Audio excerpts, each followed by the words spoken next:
sorry for being late. Just perspective, this is of this building here, No, No. it's just the, yeah.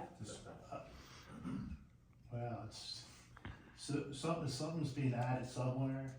I mean, I never really took a good close look at this. Mike, you school. wanna Yeah. point that out? I'm sorry for being late. No, no worries. So actually, You wanna hand over? Yeah. Get there? so currently the brick is hidden with, the siding. Okay. So Didn't you put that brick on there, Frank? I thought you went to So you school can there. see the older pictures. I did get a school. Well, that's it. See the old She pictures was had the a last brick. class. Uh-huh, And then the old schoolhouse just had a smaller, narrow porch in the center, and that's what we're trying to recreate and bring it back to more historically the accurate. steeple in the front, the porch, that'll be no. Yep, that'll be new. It'll be done out of composite, that way low maintenance. And then the one option is just staying in the existing footprint. This will be the new meeting room. Come in, this is your lobby reception area, new bathrooms. And then option two is basically the same concept. We just added a conference room there. That way if there's a secondary meeting or the council needs a place to adjourn to and talk in private, that way they're not in front of everyone. Is that back section? This is the addition here. That's the conference room. Correct. So that's an addition off the back of the original here. So this is like a corner shot of it, Correct. So- This is as if you were standing in the entry currently pulling into the driveway. the drive.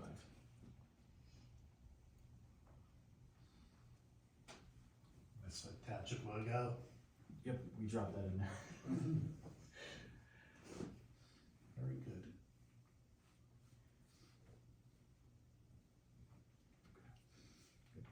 Okay, thank you. You're welcome. Anybody else? Okay, thank you.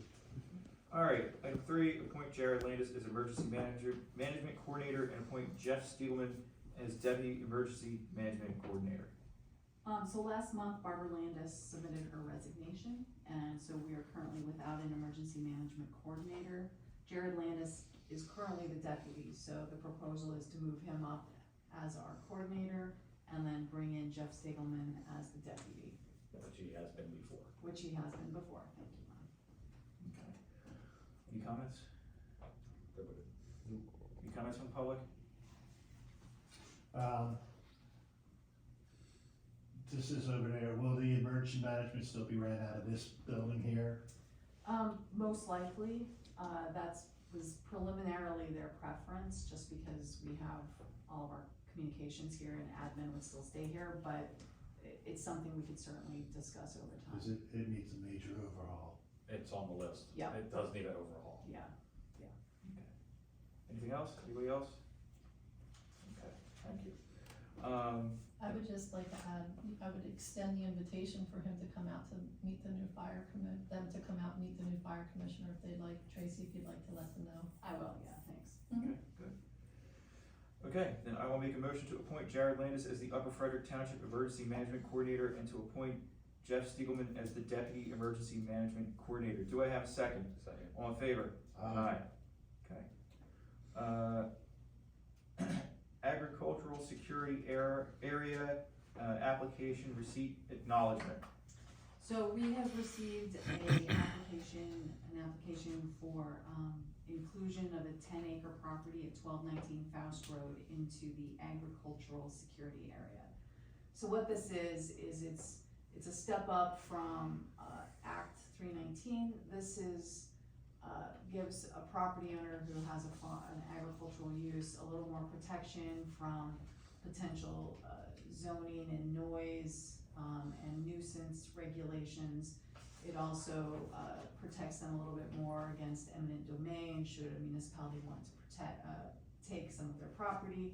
So it gives them a little more protections in those areas. It's also a required step if a property owner wants to apply to the county for possible permanent preservation funds. So it's a multi-step process. So this is the very first step, and that is the Board of Supervisors needs to acknowledge that the application has been received. Once you do that tonight, then we're required to post a notice in the paper where you have to post multiple sites around the township for public knowledge. It's then going to be reviewed by the planning commission here at the township, the county planning commission, and our agricultural advisory committee, which we may have to appoint a couple new people. It hasn't been updated in a while. So once those three bodies review it and make a recommendation, it will come back to you for the final consideration. The county will do a more detailed analysis of the soils associated with the land, the uses of land, and then they'll give us that analysis. So tonight, basically, all you need to do is just acknowledge that we've received this application, and then we will start that process, Okay. okay? Alright, then I will make a motion to accept receipt of the agricultural security area application submitted for the property at 1219 Faust Road. Do I have a second? Second. All in favor? Aye. Okay. Alright. So, the next item, we have, your 2024 budget calendar in front of you. So it is time to, start planning our budget for the next year.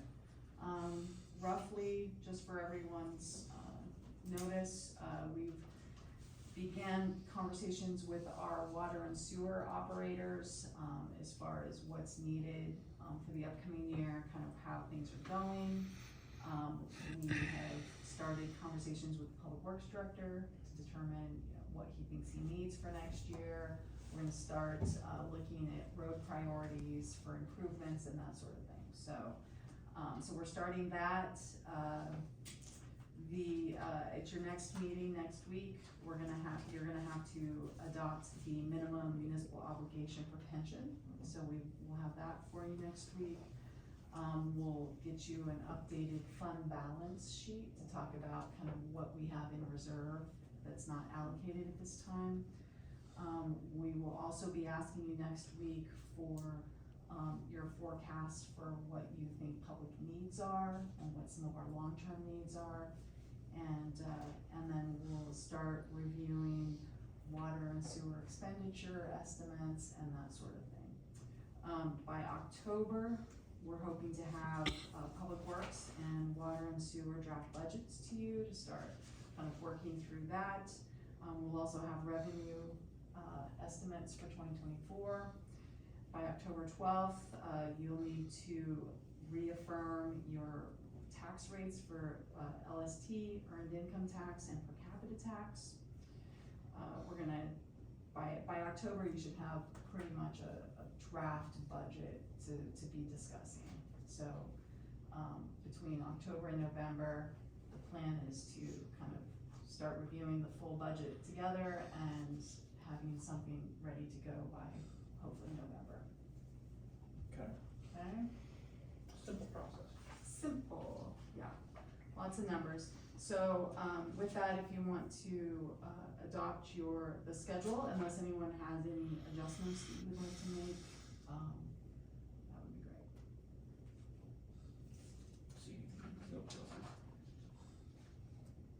Okay.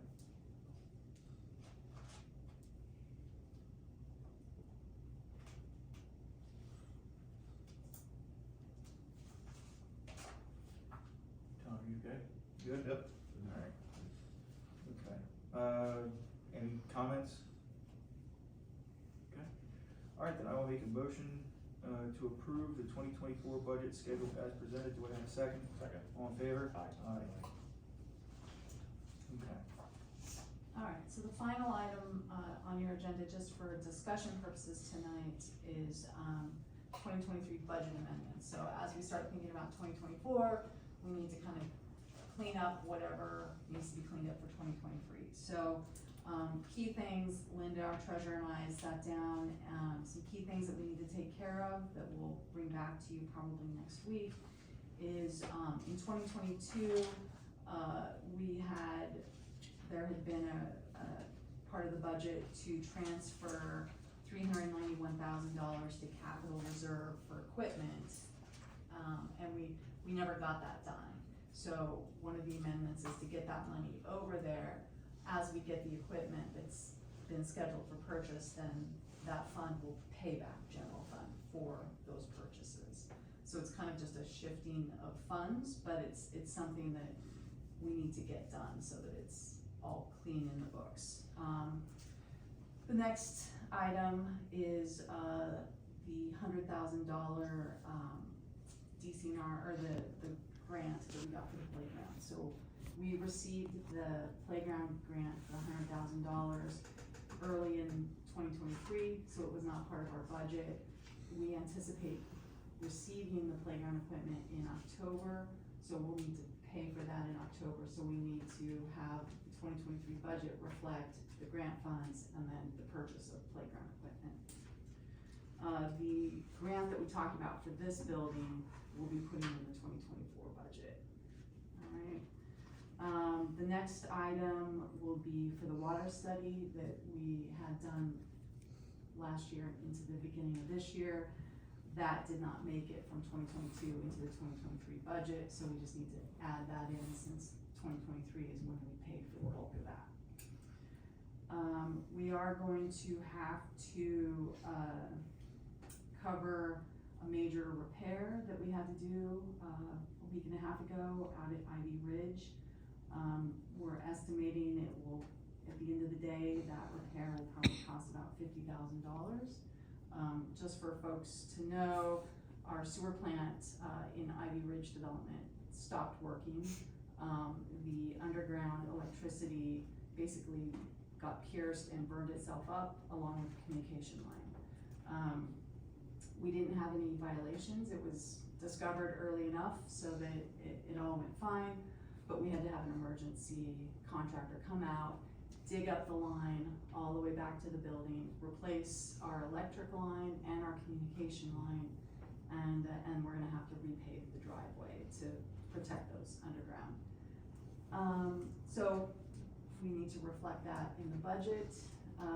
Ivy Ridge does not have enough reserve to cover the total cost of that, so we're probably gonna have to do some sort of loan from general fund to Ivy Ridge and then have Ivy Ridge pay that back over time. So we're still waiting to get the final numbers, and we'll come back to you, if not next week, then next month with those final numbers and a plan for that.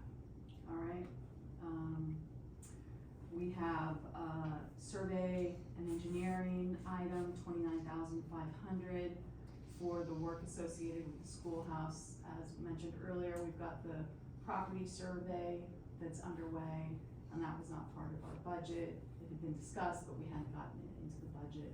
And then we'll also need to do some engineering of the property as we start laying things out. And then finally, we'll need to do a budget amendment for our legal line item for an additional $10,000 in 2023. We had a couple of zoning violations that required involvement of our solicitor more than normal. He had to go to court several times, and so we didn't expect that for our 2023 budget. So those are the items that we'll be bringing back to you for amendments, probably mostly next week, and then a couple of them probably the following month. Okay. Okay, any questions? Okay. Old business? None? Well, I have, Oh, if you don't mind. go for it. What's the update on Perkins across the border? Are all the pumps up and running? Do we have the new pump? We have, okay, thank you, yeah, so we have one new pump, we got it installed, last week, and I hope you noticed. Oh, no, you noticed. Big time. Yeah, we had somebody run out of her house and yell at Steve that she had the best shower of her 22 years living there. It was like Wednesday or something last week. I was like, wait a minute. Is this water pressure? Yeah, so it was really amazing, cause Matt was, he was really struggling to keep pressure where, like, Needed at the to be, minimum, yeah. so it could not have come sooner, but only one of the two pumps has been replaced, so we've got the other pump, but it's not running now because it just can't keep up. So in an absolute emergency, it would kick on, but, so I've asked, Pat Corcoran to still hold off on refilling trucks, until we can get that second pump replaced. So yeah, so that's huge, and then we had to also, replace the pump on well number 2, and that was an emergency repair as well. That's gonna be an expensive one that you'll be seeing on the bill list next week. So we've had a pretty expensive, run of issues with our water system, but I think we're looking pretty good right now. In fact, Matt, our operator, had to actually throttle back the pressure because I guess the folks at the bottom were getting too much pressure. So he thinks he's got the right happy medium, and yeah, so that was a huge thing. And I did send you guys some information about rates, and we do need to talk about rates. That's the other thing that will either be coming back to you next week or next month. As we budgeted, the sewer plant at Per Crossing is in the negative, and we went into this year knowing that that was probably gonna be the case, and we have completely depleted our reserves, and we're gonna have to transfer money from water to sewer to cover it. But big picture, we gotta figure out how to stop the bleeding, basically. So it's not gonna make a lot of friends necessarily, but we just don't have a choice. It's been more than 10 years since rates have been increased and prices have gone up, and we just don't have a choice, really. I mean, especially with paying the loan back. Right, and we have 4.5 years left of that. So, you know, we had given you guys, I had sent you guys some scenarios, and I don't know if you've had a chance to look at them. So, you know, different scenarios showing, you Where know, you would be, yeah. where we would be, how much money you have to basically take from water to cover sewer if you do no fee increase or very low, up in different scenarios. So if you get a chance, please look at that, because we're gonna have to have a really big conversation about that one. All right? Okay. But how did they get the better pressure? Bigger pumps, or the pumps wore out, or? They were wore out, the impellers were really worn out. And so we had to have one pump rebuilt, and then we've ordered a second pump, but it was like an 18-week lead time to get it. So we've got another, I think, 6 weeks before we're gonna get the second pump. So yeah, those things were both working full 24/7 and barely keeping enough pressure. So it was a really tight time there. Alright, anything else? Good? I'm good. Upcoming meetings, the Board of Supervisors regular meeting September 14th at 7 p.m. Parks Board meeting September 19th at 7 p.m. Planning Commission meeting September 28th at 7 p.m. Announcements, movie on the mountain will be Luca at Spring Mountain on September 16th, it opens at 6:30 p.m. And Community Day is September 30th from 10 a.m. to 3 p.m. I will make a motion to adjourn. Do I have a second? Second. All in favor? Aye. Aye. Thanks everybody for coming out.